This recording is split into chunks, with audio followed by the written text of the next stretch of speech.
So we'll continue with the commandment 2, where we ended last time. So last time we ended here. When it develops to the extent that grossness begins to be converted into lightness, almost up to the point of extinction, then he must understand that he has entered the sphere where only the faint ghost of the idea of the subtle existence of something remains.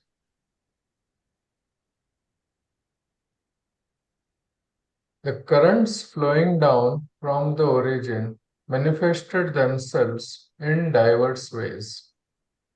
They had descended not without purpose. They were, in fact, powers which began to act in numerous ways, producing the required results. All these powers had emerged from the origin and began to manifest their actions. Take the case study of a baby. At the time of birth, he could not even move about.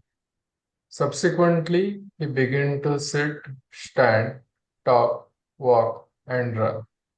That is to say, the capacities lay dormant in him, which now began to develop into action till he attained blooming youth and acquired the full active vigor of a man.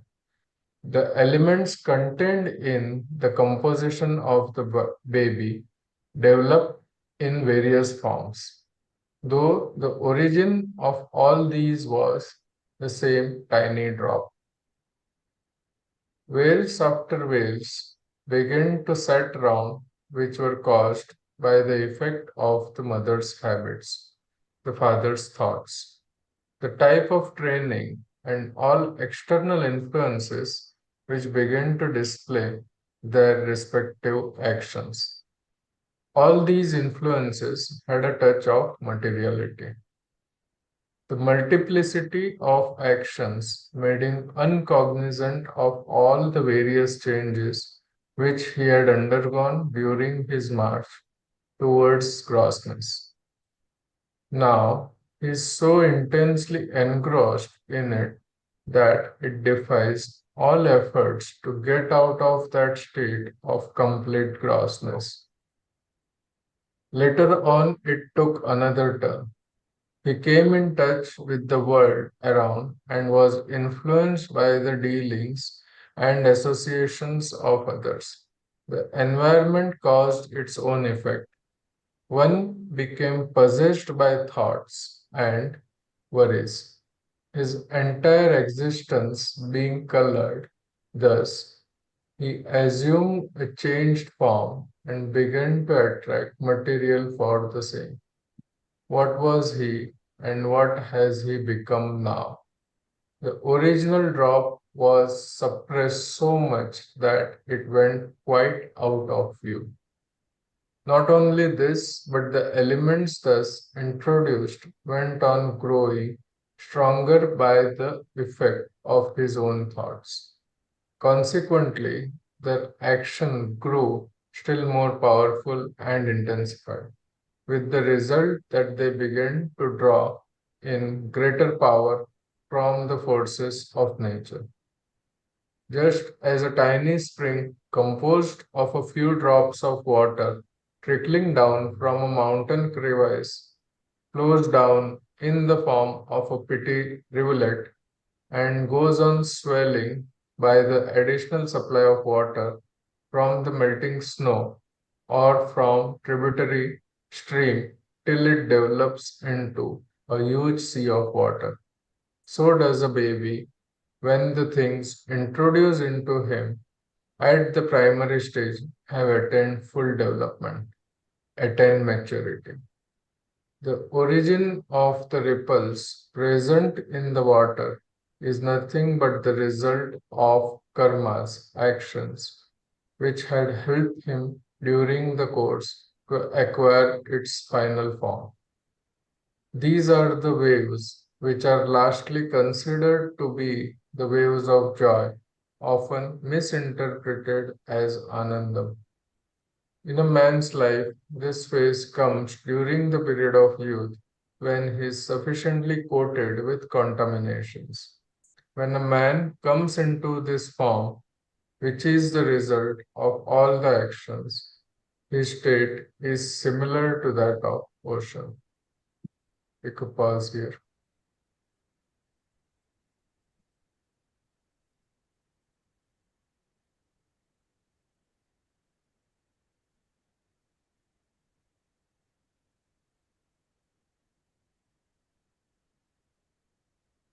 Describes the whole thing in terms of how from the subtleness we acquired grossness. Anything to add, sir?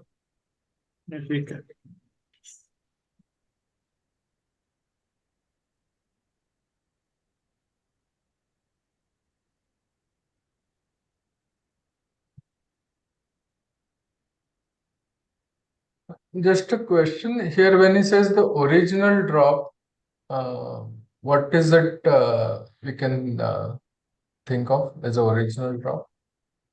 Original drop, you know, the constant theme of Babuji is he uses the word thumb, and below the thumb, which is you can conceive it in the form of a force actually, which is totally silent, and there was a vibration in that force in the center actually, and that vibration he calls it the first mind of God, and the vibration has caused something to appear, and the thing which appeared is the first mind of God, and that first mind of God uh, uh, created all this world, including all human beings, all flora and fauna, and all the galaxies and all that. So even if you imagine also, when you are born first time, you are a single cell organism. You are a small cell which you can't even see with your naked eye. And under the microscope, if you see, there's a small cell with a nucleus with 46 chromosomes actually. And so it is so subtle you will not even uh, able to see it, and that from that subtleness you have now become Dharmesh with the limbs and the brain and the heart and lung and liver, skin. It is now a combination of almost 60-70 trillions of cells and functioning beautifully, and so it has become gross. So that subtle energy, which is, or you can imagine thing like a banyan seed of a banyan tree. It is very tiny, but from that a huge banyan tree arises. So from that subtleness is this it has degraded itself, or I would say is evolved itself into grossness. The same thing happens in the case of rivers also. No, when Gangotri, when it starts as a small trickle, and then as it moves downwards, some other tributaries come from some other glaciers, and then finally it comes down. It becomes huge Ganga. Actually, all rivers are like that. They get a lot of tributaries from other glaciers or other streams, and then they come together. So that divinity is there in us. I mean, it is presently now present in us, and it is because of its cause, my digestion, my breathing, my heartbeat. I'm able to talk because there's a coordination of the muscles of my vocal cords that is coordinated brilliantly by the brain networks which subserve that function. So that force is active now. But the thing is, your mind is not able to grasp that subtle reality actually. So, but we are so engrossed in the external world, which is otherwise the material world, which we get knowledge through our sense organs, that this light is the P or the intelligence, is totally covered up by our ignorance, and then it has become a faint flicker. And Babuji says, hardly visible at all. And then if at that time, if some real saint comes and then transmits its divine impulse, you will, the first effect which you get is, he says, extraordinary peace and calmness which defies expression in words. And that is at that time that individual person will get a glimpse of the reality, or which is of pleasant and extremely calm nature. And that makes him search and then regain that subtlety of reality actually. So that is present in all of us. That's what we are doing in meditation.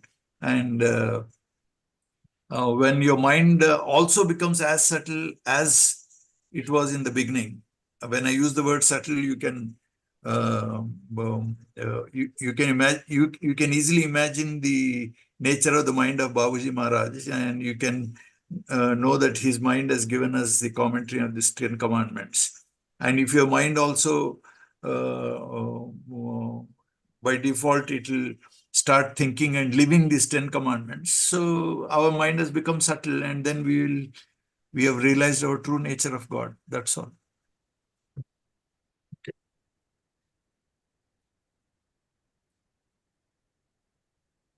Sir, can I add? If you don't, Yes. Rajkumar. I, I think the first drop, my understanding is we are originally, I mean, when the show happened, we were, I mean, our consciousness that we were dependent on God. That is the primary, uh, I mean, that is the primary connection, but every other connection No, came later, and we the forgot no, that original view is. no, the actual truth is that is the Mhm, Vishishtadvaita thinking, but actual truth is there is no difference between you and God. mhm, The truth is Hindu Dharma accepts the Tattvamasi. That means uh, every cell of your body or every creation or every thought which is arising in you is nothing but the experience of God. Everything is God. Only thing is, non-conceptually, you're disconnected from that source. That is called avidya. Because of that, we have misery. In yoga, what we are trying to reconnect ourselves. Reconnection happens the moment Babuji accepts you as as his student or as his disciple. But then uh, just one transmission going into your heart and then feeling peace does not help you from getting liberation from suffering. You have to train your mind so that you start dwelling in that divine nature. Once you dwell in the divine nature, then only that is called layavastha, that is called union. Then you're liberated. Till that time, we are in the process of purifying our mind.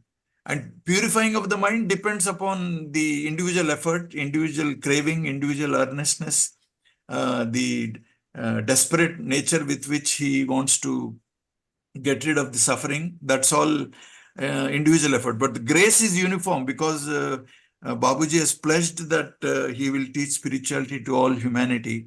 So that grace is all of us. Though Babuji is not in the physical plane since 83, I know so many people who have not seen him and who think of him. They feel his grace continuously present. It's only our effort. It's a combination of grace and individual effort. So individual effort, if you do it, then you will realize that finally oneness prevails. If you read Efficacy of Raj Yoga, he talks about uniqueness of Sahajmarg. We think of one thing and one thing alone. And as we keep slowly, we'll develop Vairagya. And then finally, unity. Here also in Second Commandment commentary, he talks about the unity. That means oneness prevails finally. So the dependency is again duality, mind you. okay, sir. Reality is oneness only. So Okay. if you feel subject and object, if you feel that master is an object and you're a subject trying to merge in him, it's Mhm, not reality. It is still it's a wrong notion you're still having. So we have to okay. abandon that notion. And the whole of our practice is to deconstruct this wrong ideas which are having, wrong notions which are carrying in our head. We have to we will completely deconstruct that and then give up those wrong notions actually. So yoga is an attempt to uh, kind of de-addiction from our wrong notions actually. Sir, it Okay. reminds me of Master saying when he says all are moving towards the reality, some consciously, some unconsciously, Absolutely. but we are all moving So it's towards that. For it is a somebody who's two-thing. being, Yeah. It depends upon the intensity of craving, how much a yeah, person, if he's thirsty, he will somehow search and find water, whatever to drink. Suppose in the same way, if he's hungry for 4 or 5 days, he doesn't have food, he will be desperate, he'll search for food even in the dustbin also to eat. We all have seen. So whether we have that kind of a craving to have freedom, craving to know, to enjoy the love of God, how it is, what is the real happiness which is possible when your mind starts dwelling in God. If that kind of a intense feeling comes, then Babuji said it's a, even in 1 second you can realize. He says you turn your head, God is there, is as nearer to you than your jugular vein. He says jugular vein is next to the neck. He's as nearer to you, he's nearer than the jugular vein. So he's already with us. But once you die, you should not come back, he says. If you don't come back, the realization can be instant also. So the idea that God is far away itself becomes an obstruction for your practice.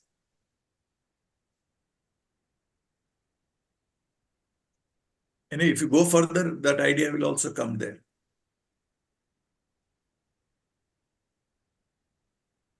Okay, Dharmesh Pado.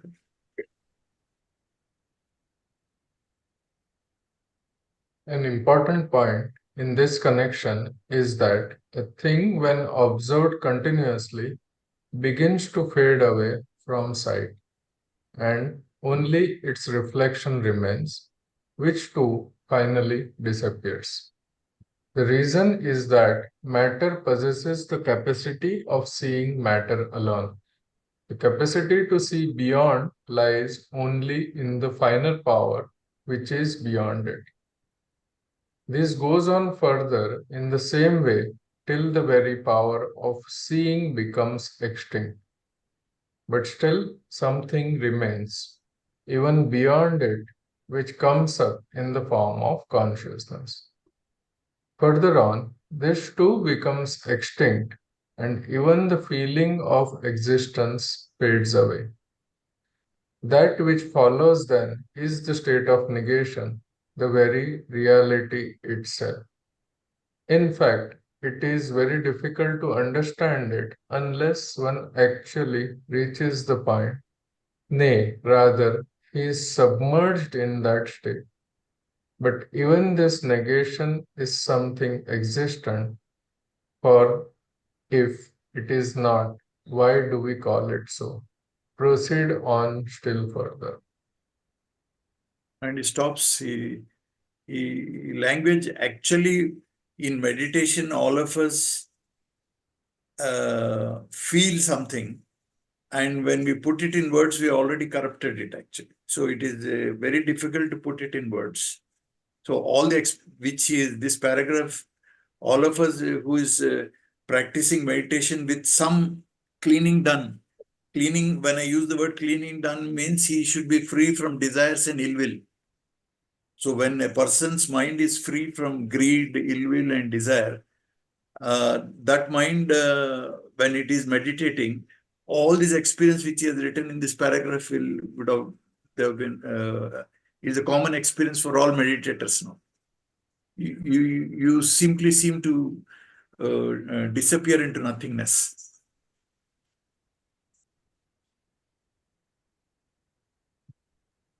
Go further. Yeah, go further. Yeah.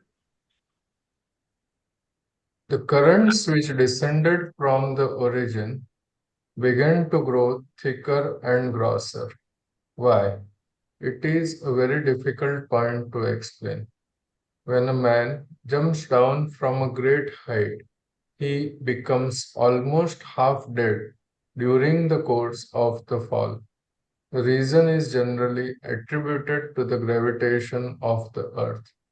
But I may say that the awareness of the downward fall diverts the heat of thought downwards, and it begins to get out of him by the force of the push.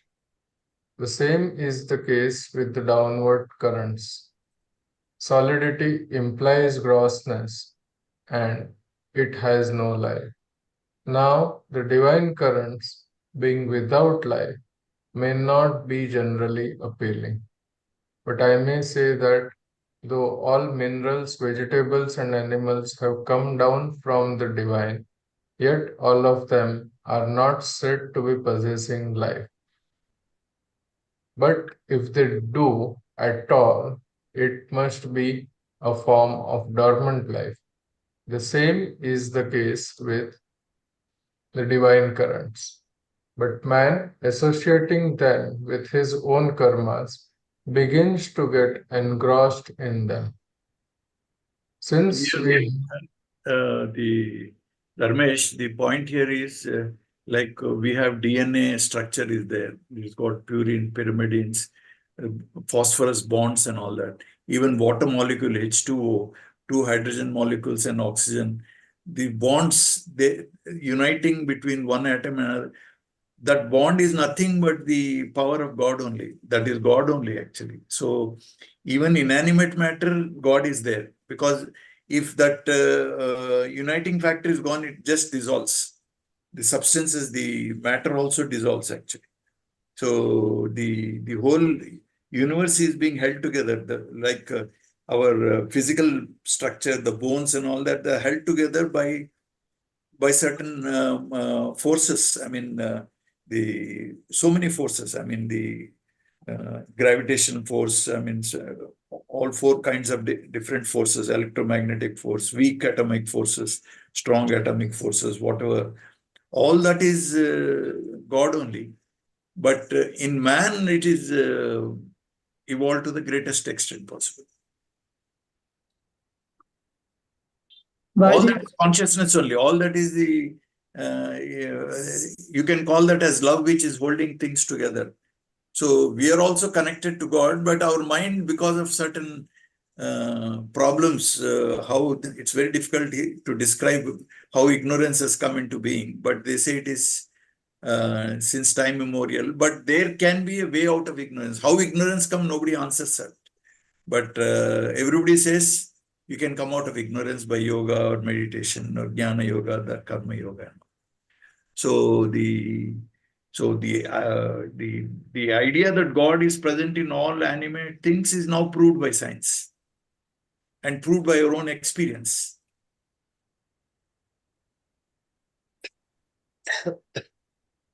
Borkar कुछ बोल रहे थे आप? I was saying, what does he mean by life in dormant form? Like he says, animals, minerals, and vegetables, they do not. हाँ मैं वही बोल रहा था ना, कॉन्शियसनेस स्पेक्ट्रम रहता है एक. So consciousness is present in the minerals, plants, animals, human beings, everywhere consciousness is there, because consciousness itself appears as manifestation. Because the world जो अपन देख रहे हैं वो God का reflection ही है. So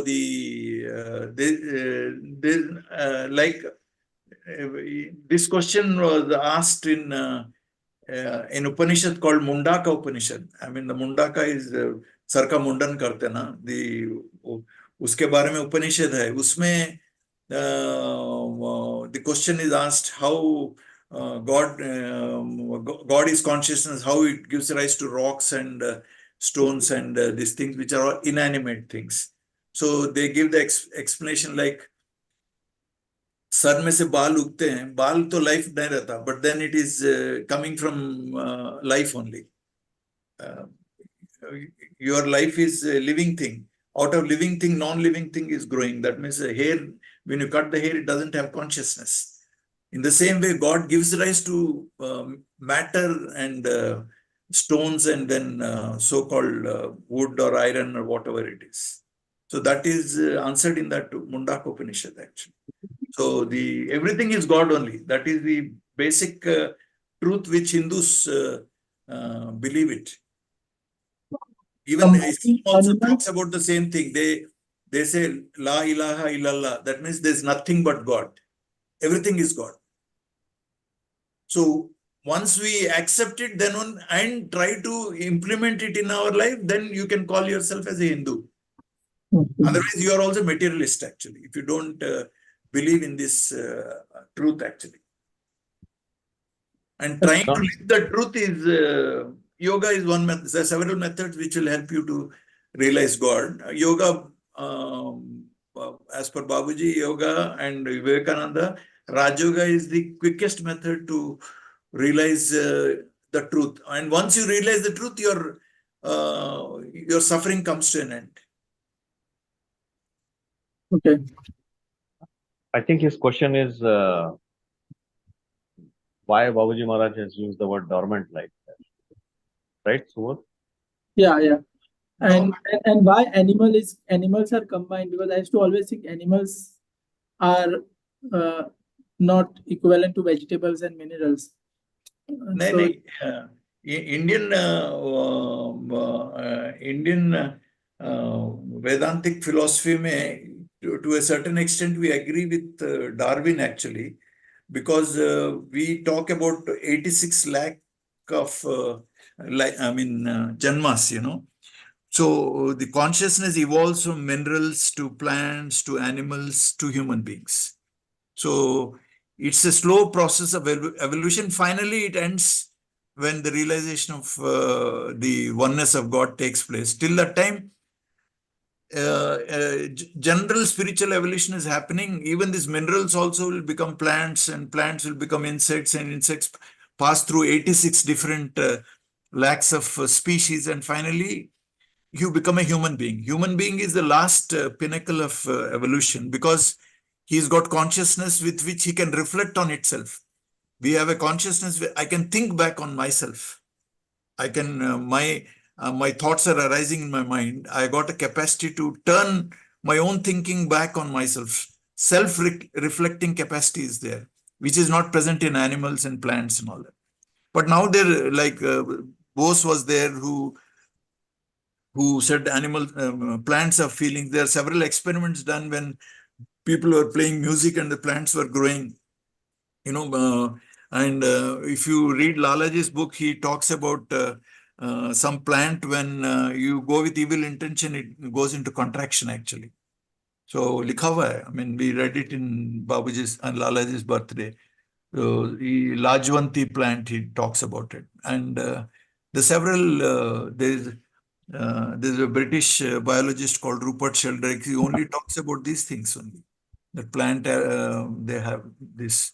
And I read a book by one Michael Pollan. He wrote about psychedelic drugs. There he talks about under the ground there is a fungal mycelium which is continuously present everywhere, and they've got their own brain, he says. Even the bacteria which we grow in a mold in this thing, they have their own brain. They develop mechanisms to overcome antibiotic resistance and all that. It's not possible unless there is a consciousness in them. So the idea that only human beings and animals have consciousness is not wholly true. I don't know whether I answered your question, but yeah. you can meditate over it, think about it, and there's a lot of literature on this topic. Yeah. Okay. Yeah, we can move on. Since we have accepted prayer as essential, it now becomes imperative to understand how it should be conducted. I consider the following short prayer to be essential for an Abhyasi, though there may be other forms too. I prefer this short one.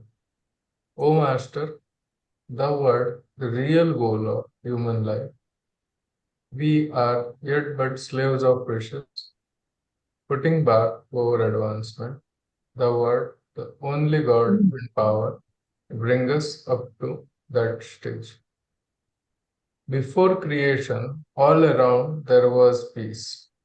When the world emerged into the present form, the central point was already rooted deep in all the beings.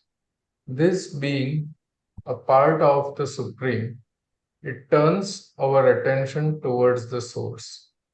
In prayer, we try to reach up to that point, that central point. This is, however, possible only when we create a similar state within. This requires practice. It can be attained by resigning ourselves to the divine will, which is absolutely simple and tranquil. Apparently, it seems to be very difficult, though, in fact, it is not so. It is not difficult for those who aspire for it. When a man creates in himself a strong craving for the Absolute, he is indeed in a state of prayer, and it is for everyone to strive for it. Whenever a man enters into that state, even for a moment, his prayer is granted, but it requires continued practice to accomplish it. So that completes the commentary on Commandment 2.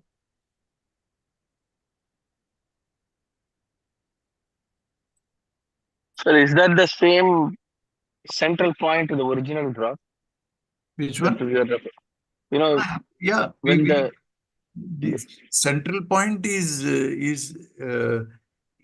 active in us. That's why we are living actually. That is when that is withdrawn, we end up in a funeral pyre and we become bones and ashes. We merge in the ocean.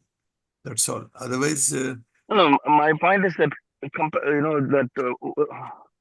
there was a previously we were talking about original drop, and yeah, here he's talking about central point. Is there an equivalency? Is my question. you can't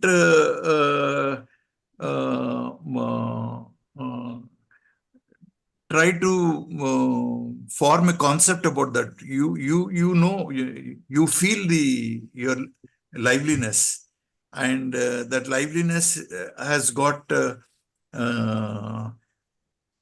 various feelings Understood. of subtlety. Actually, the subtlest thing of your own life is God. Actually, if you can move into feelings rather than trying to understand with your conception. That's a wrong way in spirituality. You will never make headway thinking like that. But you contemplate, and then contemplate practically. You try to feel your own self, try to feel God within yourself. Then you will start insight will start developing, and probably you will not be able to put it in words, that insight. But these are all intellectually you cannot know. But it's all the same. The entire the consciousness of Babuji or consciousness of Buddha or Vishnu, everything is of the same nature, which forms the core of your existence. Actually, so Babuji says the duty of an abhyasi is to find within his own being the God himself. That is the duty of an abhyasi, is to find God within his own being. Actually, so the Guru only helps you to makes the path easy for you to tread, actually. But Guru is also actually a form of God. He descends to help the suffering humanity. So there's no difference between God and Guru, actually.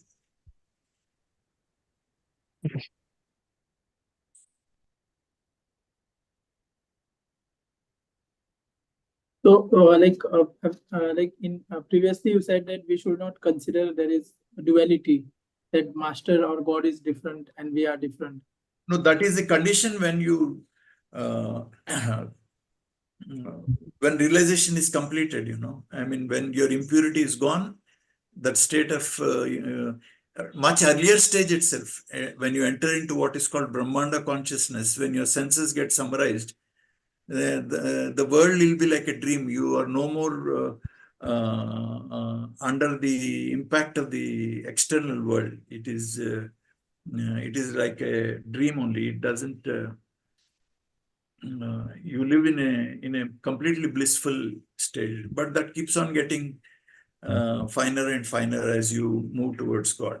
You start realizing truly that the subtlest God, which is invisible to the senses, is more real than this external world. Because if you believe the external world is real, you should not die and then things should not change at all. Okay. So the external world is neither real nor unreal. There's something, reality is something beyond these two things, beyond existence and non-existence, beyond Sakara and Nirakara. So that's why Babuji says light without luminosity. He says there's no other word for me to describe the truth. Life So, in life. present state is we clearly know that I am different from you. Subject-object duality is there in our condition, and that is the cause of suffering. So now conceptually, because Babuji has said that God is all pervading, it's a subtlest reality, omnipresent, omniscient, and omnipotent. I mean, he's got millions of eyes everywhere, millions of ears everywhere. So if I'm doing my prayers sincerely or not, he's got eyes and ears everywhere. He knows whether you're praying sincerely or not. And sincere prayers he understands, and then he starts supporting you. So then gradually the duality, duality is because of ego. Ego is not a real structure. It is just a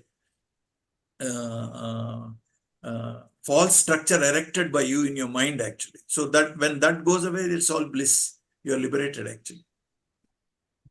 And in the state of liberation, you don't feel the other person is separate from you. You treat the other person as an extension of yourself. So since you love yourself, you love the other person also.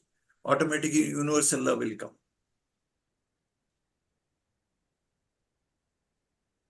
Okay. So now, like, if we are not at that state, and then we are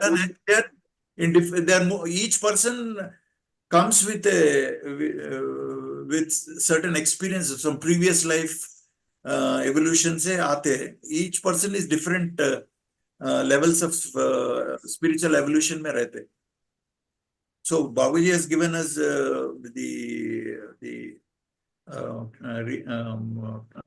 towards infinity mein pure stages of growth diya na. He has given us a yardstick to measure how much we have progressed in our spiritual path. So he has done all that work for us to enjoy, actually.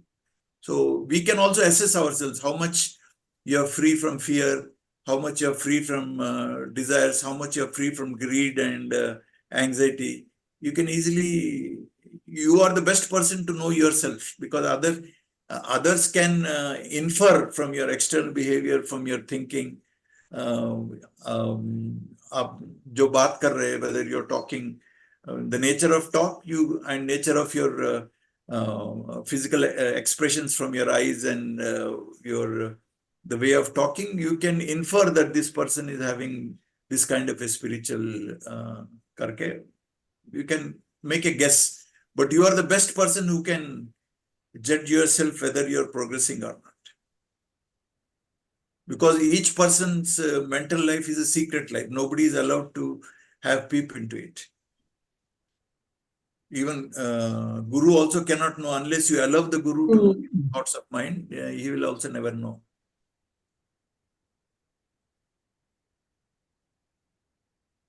So that's a sacred space which all of us carry.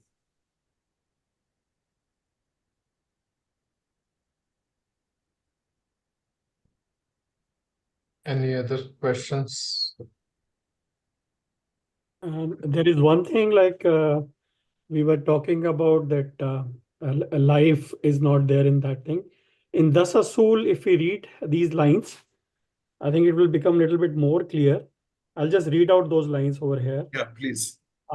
मोटी चीज से मतलब ठोसता से है, और ठोसता उस चीज में कही जाती है जिसमें जिंदगी ना हो. अब लोग सवाल करेंगे, भला कुदरत की धारा और उसमें जिंदगी ना हो, ये कैसे हो सकता है? जवाब ये है कि हर चीज कुदरत से आई हुई है, निबादत, हैवानात और जमादत. I think it's probably the minerals, vegetables and animals. सब उसी का नमूना है. मगर क्या इन चीजों में भी जिंदगी कही जा सकती है? हरगिज नहीं। अगर कहीं भी अगर कहीं भी जाए अगर कहीं भी जाए तो जैसा कि कहा गया है, वो एक कबादीदा जिंदगी है। I think probably dormant life. Government. Pabida. Pabida. काबिदा जिंदगी है। यही हाल उस चीज को समझ लो। इंसान को अपने कर्मों से उससे निबादत लेते हैं और उसी की हमांगी इख्तियार कर लेते हैं। So I think somewhere is trying to point it out to that the grossness grows too much in something, the real life disappears. That's right. Yes. I think it's very clear. If person contemplates, it will be, our scriptures give enormous commentaries on these things. And even if you contemplate, we'll understand. Here, I'll tell you a very interesting story which Sir told me. I used to, when I was Tirupati doing MBBS, I used to go to Sir's house to Sunday satsangs and all that. So there's one special prayer room where I believe Dr. KCV used to spend a lot of hours practicing meditation and all that. And he says when his father died and then he left that house, he says the wooden beams which are holding the roof, they all collapsed, he says. So because they were so suffused with this thought of divinity that they got accustomed to it, and that was probably holding that beam together. And when that energy was withdrawn, he says the building, those beams collapsed, he says. So idea that even in second commandment, even if you should have an asana for meditation, there Babuji gives a commentary. He says our thought penetrates into our asana also, and when next time you sit in meditation, those vibrations of divinity actually influence your mind, and then you can very quickly get absorbed in the divine thought. So to differentiate what is living and non-living, I mean, like now you take viruses. Viruses have properties of living and non-living things. It's an in-between stage. Unless it enters into a cell, it cannot reproduce. It is just like a particle. So all these are all, we know these things, that life is not so simple which can be categorized in our mind. Our mind wants black and white things, this and that. So life is much more complex than all these things.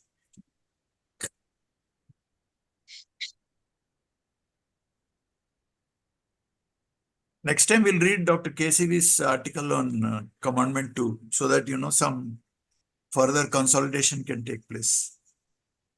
Sure.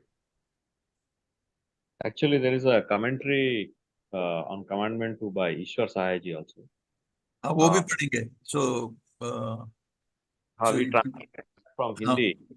we will read that also, because prayer is the easiest thing. You see, the mind, when you're uttering the words of the prayer, the very process of those words changes the mind actually, and it changes the mind, goes into receptive mode. Goes into an open mode. Then it is very susceptible for the influence of divinity to enter into your mind. So it is the easiest way to progress actually. So even if you read this commentary by Babuji Maharaj, he uses the word 4 or 5 times. He says by repeated practice is required, repeated practice is required. And this is the fastest way to master your mind actually. Because ego is so all pervasive. Actually, you cannot differentiate between your ego and mind. Mind, in majority of the people's case, it is only ego. So in prayer, ego becomes negative actually. There's a density of the ego comes down, and then In that space, the divinity will enter into it. So we have to concentrate, because I think we can use some intelligence and try to exploit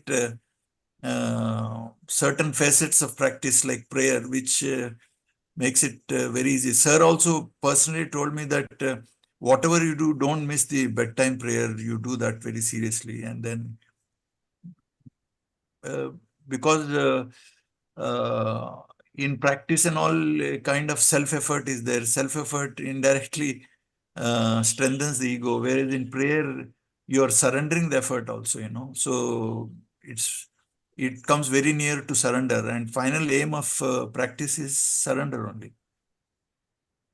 Without surrender, divinization cannot take place. Without surrender, you cannot become a master of your mind. So we'll try to smartly try to exploit this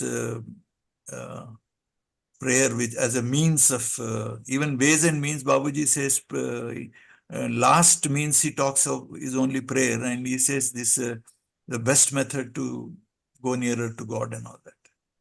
वो एक बार पढ़ो ways and means में last ways and means है देखो. One second. He gives several ways and means. He says restless impatience to realize God, or moderation is one of the means, and then becoming desireless is one of the means. Last towards the end, after moderation, he comes to prayer.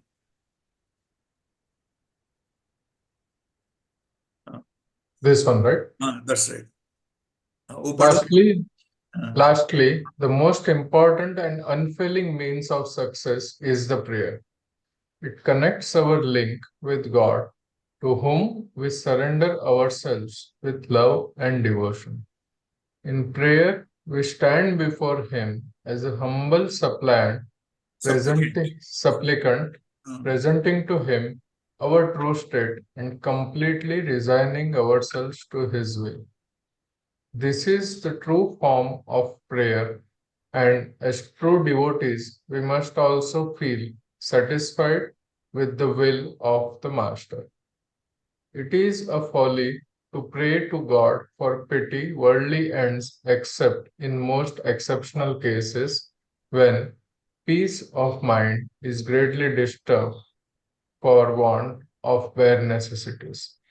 We should always pray to the Supreme Master, the Omnipotent and the Omniscient alone, with a mind totally absorbed in love and submission to Him, forgetting even ourselves altogether. This is the proper way of offering prayer, which in such a state seldom goes unrewarded. I have dealt with this point more elaborately in my book Commentary on 10 Commandments. Observe. Again, so that's the Yeah. advantage. Unfailing means, he says, unfailing means of success is the prayer. Important and unfailing means. So we should, I think, recognize the importance of the teacher and then his experience, and then learn from him. Mind totally absorbed in love and submission to Him, forgetting ourselves. That Usme, in the commentary, tells you how by repeated practice you will get into that stage. Beginning of the third para, he talks you how you should, in the commentary.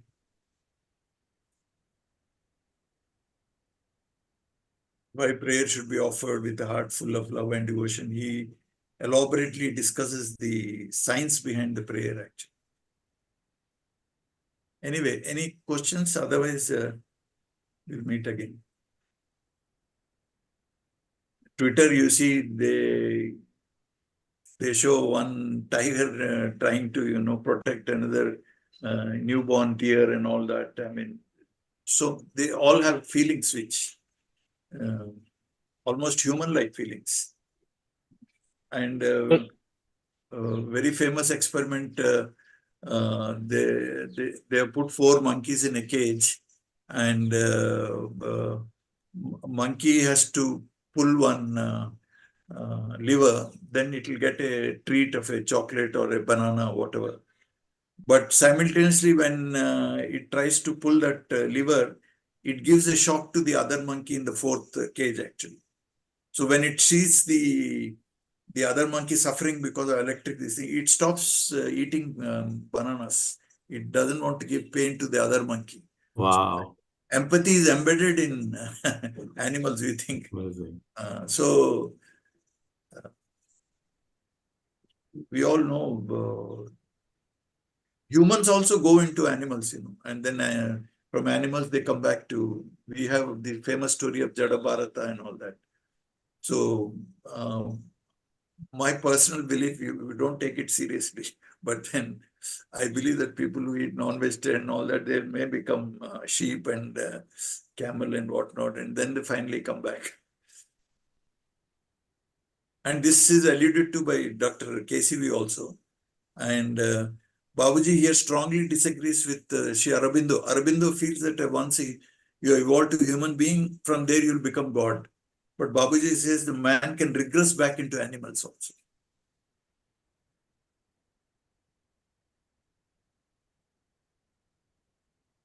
So per year, everywhere, probably some 8 billion animals are being killed every day for our food and all that.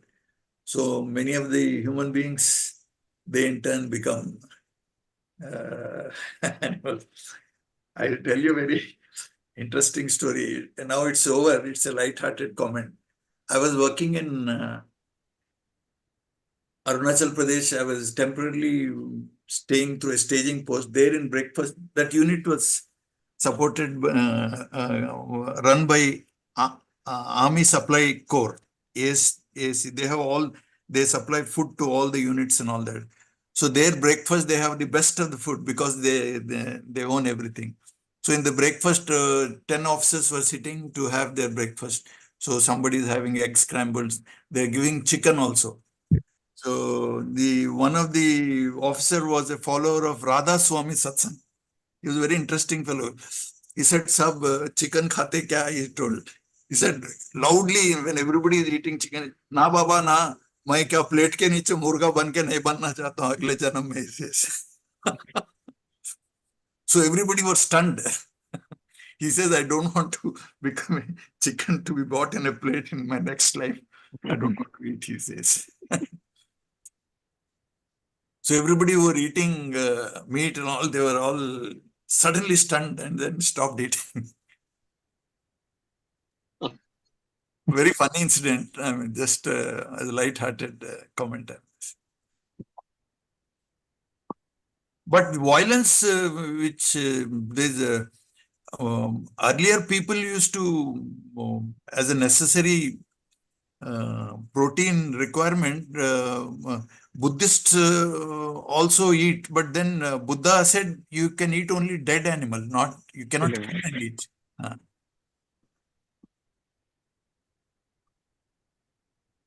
Okay, then we'll meet next Sunday then.